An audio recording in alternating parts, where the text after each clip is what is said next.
Hi everyone, তো সবাই তোমরা কেমন আছো? তো চলে আসলাম একটি ছোট্ট নতুন ব্লগ নিয়ে।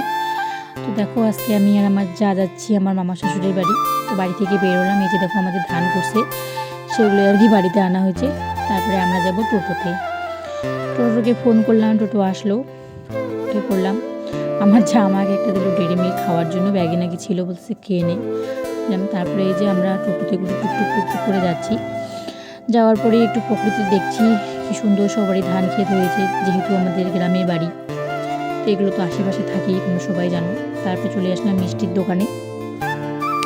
মিষ্টি নেওয়ার পরে চলে আসলাম আমরা মামা শ্বশুরের বাড়ি, কাছেই আমাদের বাড়ি থেকে, বেশি একটু দূরে না, প্রায় 3 থেকে 4 কিলোমিটার।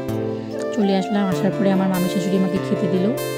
দেখো সিমুই খেতে দিল, সিমুই খাওয়ার পরে দিল আর একটা মামি শাশুড়ি সুজি খেতে।